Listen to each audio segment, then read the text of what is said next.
আমি জ্যোতিষ সম্রাট বিনয় শাস্ত্রী। আজকে আমার ভিডিওর আলোচ্য বিষয় সিংহ রাশির অধিপতি রবি তুঙ্গ ক্ষেত্রে পদার্পণ অর্থাৎ মেষ রাশিতে। আপনারা জানেন যে মেষ রাশিতে রবি অলরেডি পদার্পণ করে ফেলেছে। এখন এই রবি মেষ রাশির অশ্বিনী নক্ষত্রে। তাহলে মেষ রাশি আমাদের 12টি রাশির মধ্যে অন্যতম বা সব থেকে ভালো রাশি বলা যেতে পারে এই সিংহ রাশিকে। সিংহ রাশির বৈশিষ্ট্য আমি আগে বলেছি, তবুও দুই এক কথা বলি, আপনাদের বুঝতে সুবিধা হবে। সিংহ রাশি হচ্ছে অগ্নি রাশি, আবার স্থির রাশি। অগ্নি রাশিদের সব থেকে বড় যেটা ক্যারেক্টার, তারা হচ্ছে ক্রিয়েটিভ। তাদের জীবনের অ্যাম্বিশন সর্বদাই ঊর্ধ্বমুখী। অগ্নি রাশি তো, অগ্নি মানে কি আগুন যখন জলের শিখা কি উপর দিকে যায় না, ঠিক এদের অ্যাম্বিশন সর্বদাই ঊর্ধ্বগামী। জীবনে উন্নতি করা এদের সব থেকে বড় লক্ষ্য। আবার এরা ভীষণ এনার্জেটিক, অ্যাক্টিভ। আসলে আপনারা তো জানেন যে সৌরশক্তি হচ্ছে সকল শক্তির উৎস। সুতরাং এই রবি যদি আপনার জন্মছকে বলবান হয়, তাহলে এরা জীবনে প্রভূত উপার্জন করে, প্রভূত উন্নতি করে। এরা ত্রুটি হিসেবে বলা যায় একটু রাগী জেদি। অবশ্য পুরুষ মানুষ হলে একটু রাগ জেদ থাকাই ভালো। এরা রাগী জেদি, সেন্টিমেন্টাল। আর রবি তো রাজা, সুতরাং এই রজগুণ অর্থাৎ রাজকীয় ভাব তার মধ্যে একটু থাকবেই। আবার সিম্বল হচ্ছে সিংহ, তার মানে পশুরাজ। অর্থাৎ রবি যেমন সৌরজগতের রাজা, সিংহও তেমনি বনের রাজা। আবার রবি হচ্ছে রজগুণী, অর্থাৎ রাজকীয় যে গুণ তার মধ্যে আছে। আবার প্রথম নক্ষত্রটাই আপনারা জানেন মঘা নক্ষত্র। মঘা রাজ সিংহাসন, অবশ্য এটা একটা কণ্টকময় রাজ সিংহাসন। মঘা সম্বন্ধে বলতে গেলে অনেক কিছু বলতে হয়, আমি পরে একদিন আলোচনা করব। যাই হোক, এই সিংহ রাশির যে গোটা আর্টিকেল বা প্রতীক বা সিম্বল যাই বলুন, এগুলো সবই কিন্তু রাজার সঙ্গে অ্যাসোসিয়েটেড, অর্থাৎ জড়িত। ফলে রাজার মতো গুণ, রাজার মতো দাম্ভিকতা, রাজার মতো মেজাজ, রাজার মতো ঐশ্বর্যশালী, এইগুলো কিন্তু এই রাশির জাতকরা হয়। এর তেজ খুব বেশি। এ কারো কাছে বশ্যতা স্বীকার করতে বা মাথা নত করতে বিন্দুমাত্র রাজি নয়। অবশ্য বেশিরভাগ ক্ষেত্রেই দেখবেন এরা লোকের কাছে মাথা নত করতে হবে এরকম কাজও এরা করে না। এদের রুচিবোধ হয় অনেক উন্নত। এইবার আমি বলবো মেষ রাশি।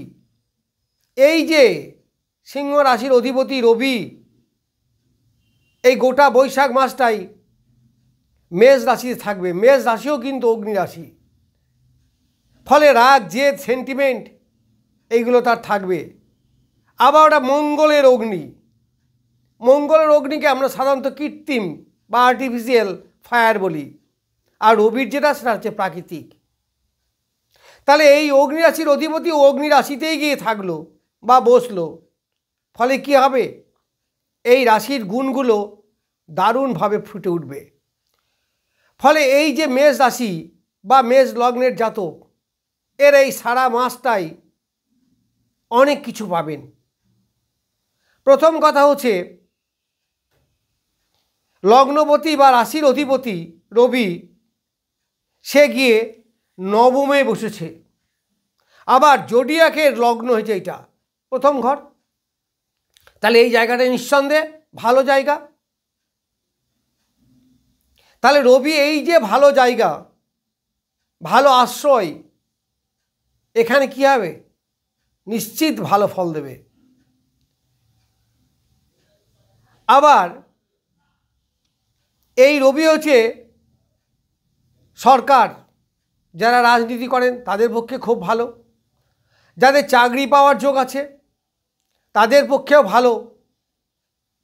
কারণ এই মেষ লগ্নের সিংহ লগ্নের পঞ্চমপতি বৃহস্পতি আর কি অষ্টমপতি। তাহলে এই পঞ্চমপতি এখন গিয়ে বসে আছে কোথায়? বৃষ রাশিতে, যেটা জোডিয়াকের ধনস্থান। আবার কর্মের অধিপতি গ্রহ শনিদেব বটে আমরা জানি, কিন্তু রবিরও ভূমিকা সেখানে আছে, কারণ রবি সরকারকে ইঙ্গিত করে। যারা সরকারি চাকরি করেন তাদের ইম্পর্টেন্ট, তাদের উন্নতি হবে। এই সময় যারা নানা রকম শারীরিক অসুস্থতার মধ্যে ভুগছিলেন তাদের শারীরিক উন্নতি হবে, কারণ রবি খুব একটা ভালো জায়গায় ছিল না।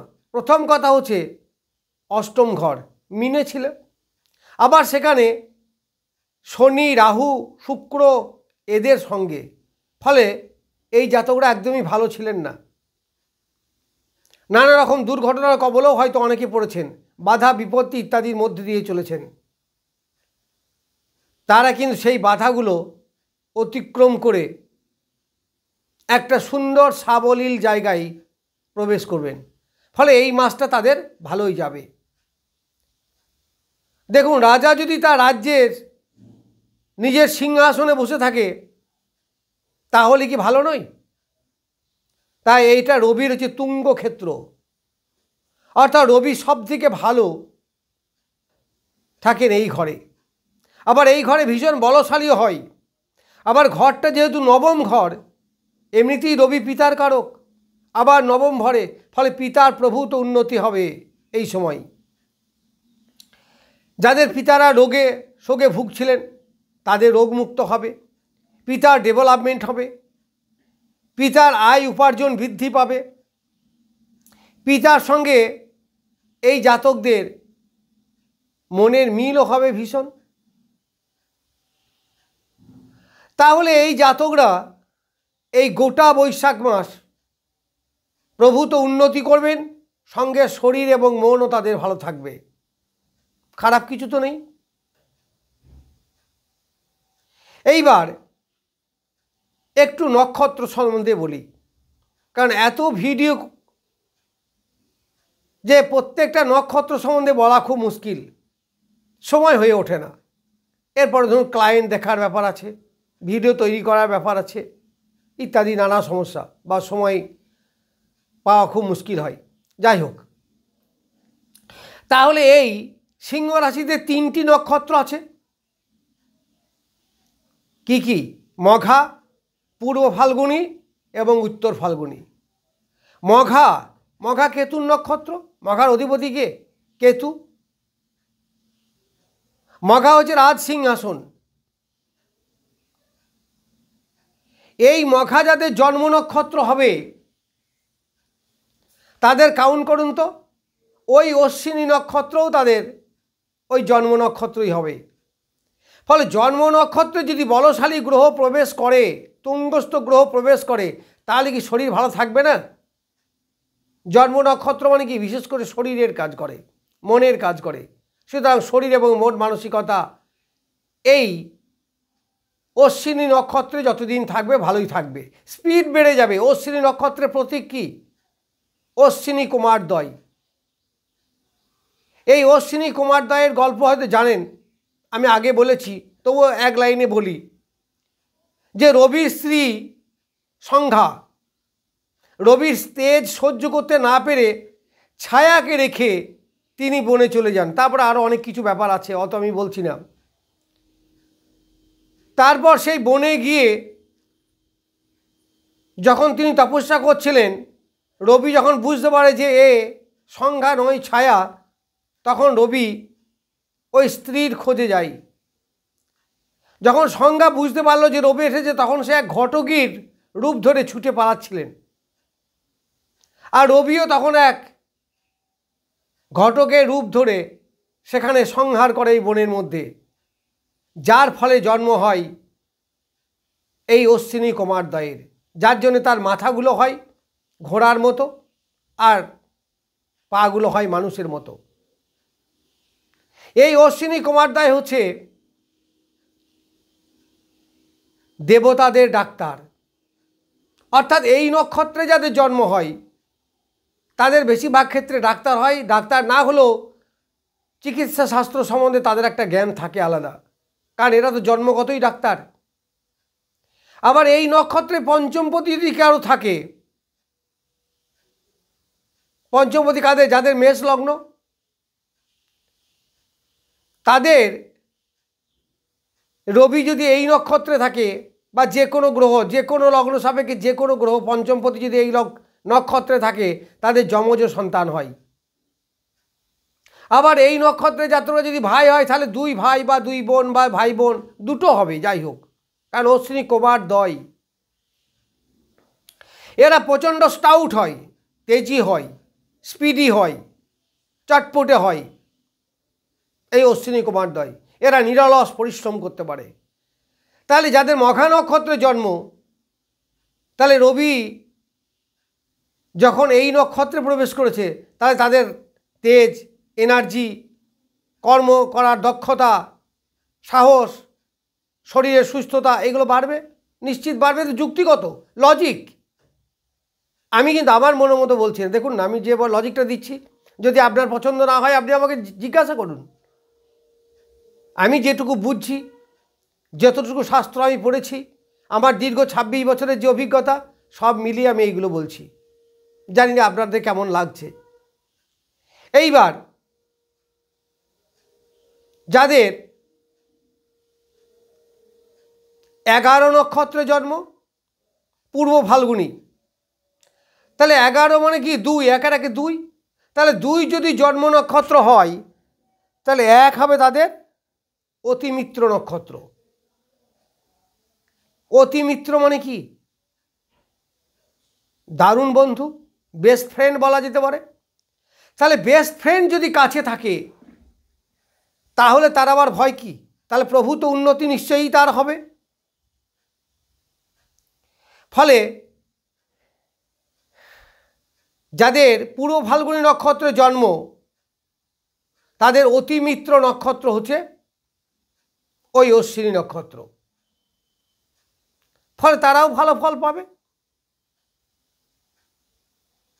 তবে এই পূর্ব ফাল্গুনীর অধিপতি শুক্র তো, যে এখন তুঙ্গ ক্ষেত্রে থাকলেও রবির কিন্তু মিত্র নয়, তবুও ভালো ফল দেবে, কারণ সেও তুঙ্গ ক্ষেত্রে আছে, রবিও তুঙ্গ ক্ষেত্রে আছে। এইবার আসবো উত্তর ভাদ্রপদ, উত্তর ফাল্গুনী। উত্তর ফাল্গুনীর অধিপতি কে? রবি। রবি নিজে। তাহলে ওই ঘরের অধিপতি রবি নিজে, উত্তর ফাল্গুনী নক্ষত্রের অধিপতি রবি নিজে। এখন বসে আছে মেষ, সেটা রবির মিত্র ঘর, তাছাড়াও তুঙ্গ ক্ষেত্র, আবার ভাবগতভাবে নবমে। তাহলে আপনার কি মনে হয় খারাপ ফল দেবে? ফলে উত্তর ফাল্গুনী নক্ষত্রে যাদের জন্ম তাদেরও ভালো হবে, বেশ ভালো হবে। মনে হচ্ছে না আমার কথা শুনে? আমি কিন্তু শুধু ফল বলে যাচ্ছি, কেন হলো, কি করে হলো, এইগুলো না বললে আপনারা বুঝবেন কি করে? আর আমি যে ঠিক বলছি না গল্প বলছি সেটা এবার বুঝবেন কি করে? বোঝার চেষ্টা করুন, বুঝতে পারবেন, শিখতে পারবেন। কেন পারবেন না? ওই যে নবতারা চক্র, জন্ম, সম্পদ, বিপদ, ক্ষেম, প্রত্যরী, সাধক, বদ, মিত্র, অতিমিত্র, এই নক্ষত্র বসেই দেখুন না। যদি 3 আপনার জন্ম নক্ষত্র হয়, তাহলে 3 কি হবে? 3 যদি আমার জন্ম নক্ষত্র হয়, তাহলে জন্মের পর কি? সম্পদ। তাহলে 1 কোথায় আসবে? এখন তো 1 নক্ষত্রে আছে। জন্ম যদি 3 হয়, তাহলে 2 হবে অতিমিত্র, 1 হবে মিত্র, অর্থাৎ মিত্র নক্ষত্রে আছে। তাহলে সেটাও ভালো। মিত্র মানে তো বন্ধু, বন্ধু মানে নিশ্চয়ই উপকারী। তাহলে এই নক্ষত্রের জাতকদের বেশ ভালো, বেশ ভালো সময়। ফলে গোটা বৈশাখ মাস এই তুঙ্গ ক্ষেত্রে রবি থাকবেন। 3টি নক্ষত্র অতিক্রম করবেন। প্রথম হচ্ছে 13 ডিগ্রি 20 মিনিট অশ্বিনী নক্ষত্র, দ্বিতীয় 13 ডিগ্রি 20 মিনিট ভরণী নক্ষত্র, তাহলে 26 degree 40 minute, last 3 degree 20 minute Krittika নক্ষত্র। তাহলে কৃত্তিকা নক্ষত্র একটা অংশ পড়ে এই মেষ রাশিতে। ফলে অশ্বিনী যেমন রবির মিত্র, কৃত্তিকা তো রবির নিজের নক্ষত্র। কৃত্তিকা নক্ষত্রের অধিপতি কে? রবি। ফলে ওখানেও ভালো যাবে। এই 2 নক্ষত্র যখন আসবে ভরণী, তখন শুক্রের নক্ষত্র। কিন্তু শুক্রের নক্ষত্র হলেও যাদের সম্পদ বা সাধক মিত্র অতিমিত্র এইসব নক্ষত্র যাদের পড়বে তাদের বেশ ভালো যাবে। আমি যদি সম্ভব হয় আবার একটা প্রত্যেকটা নক্ষত্রের আলাদা আলাদা ভিডিও করে দেব, তাহলে আপনাদের বুঝতে সুবিধা হবে। কারণ এক যাদের জন্ম নক্ষত্র অর্থাৎ মঘা, তাহলে 2 কী হবে? তার সম্পদ নক্ষত্র। ফলে সম্পদ নক্ষত্রে যখন যাবে রবি, নিশ্চিত ভালো ফল দেবে, নিশ্চিত ভালো ফল দেবে। অর্থাৎ প্রথম 12 দিনের পর 12-13 তারিখ করে ওই মঘাতে যাবে, তখন সম্পদ নক্ষত্র। সম্পদ মানে কি? ওয়েলথ, অর্থ করি। তাহলে তখন ভালো ফল দেবে, তাদের অর্থ উপার্জন বাড়বে। আবার যখন বিপদ নক্ষত্রে যাবে তখন একটু শারীরিক ডিস্টার্ব করলেও করতে পারে, তবে শত করবে না। কারণ এই কৃত্তিকার অধিপতিও রবি নিজে আছে, সে তুঙ্গ ক্ষেত্রে। ফলে বিপদ নক্ষত্র হলেও সেই রকম সমস্যা আনবে না বা হবে না। কারণ এই সিংহ রাশির অধিপতি রবি, কৃত্তিকার অধিপতিও রবি। রবি আছে এখন তুঙ্গ ক্ষেত্রে, কৃত্তিকা নক্ষত্র আমাদের তুঙ্গ ক্ষেত্রেই থাকছে। তাহলে মোরালেস ভালো ফলই পাবেন।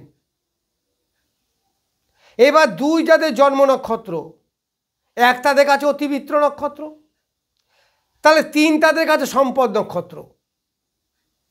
তাহলে একের কথা আমি বলেছি 3 মানে কি? সম্পদ। অর্থাৎ যখন কৃত্তিকা নক্ষত্রে রবি যাবে তখন তাদের সম্পদ লাভ হবে, ওয়েলথ এগুলো বাড়বে। এবার উত্তর ফাল্গুনি 3 নক্ষত্র যাদের জন্ম নক্ষত্র, তাদের 2টা হচ্ছে অতিমিত্র আর 1 হচ্ছে মিত্র। ফলে এই মিত্র এবং অতিমিত্র দুটোই তার সাপোর্টিং। ফলে তারাও মোটামুটি ভালো ফলই পাবে। তাহলে সামগ্রিকভাবে বলতে গেলে আমি খুব একটা নেগেটিভ কোথাও দেখছি না। কারণ আপনি সিংহ রাশির লোকই হন আর সিংহ লগ্নেরই হন, যে দিক থেকেই যান না কেন, ও কিন্তু লগ্নপতি বা রাশির অধিপতি। এছাড়া ফেভারেবল জায়গা, 10মে দেবগুরু বৃহস্পতি বসে আছে। কার নক্ষত্রে? চতুর্থপতি এবং দশমপতি, চতুর্থপতি এবং নবমপতির নক্ষত্রে, মঙ্গলের নক্ষত্রে। এই সামগ্রিকভাবে বললে, আবার মঙ্গল যদিও দ্বাদশে আছে, তবুও মঙ্গল কিন্তু এই লগ্ন সাপেক্ষে রাজ্যকারী গ্রহ। সামগ্রিকভাবে বলা যায় যে মাসটা আপনাদের বেশ ভালোই কাটবে, আমার অভিজ্ঞতা এবং আশা অনুসারে বললাম। যাই হোক, আপনাদের সুদীর্ঘ বৈশাখ মাস ভালো কাটুক, ঈশ্বরের কাছে আমার একান্ত আবেদন। নমস্কার, আজ এই পর্যন্তই।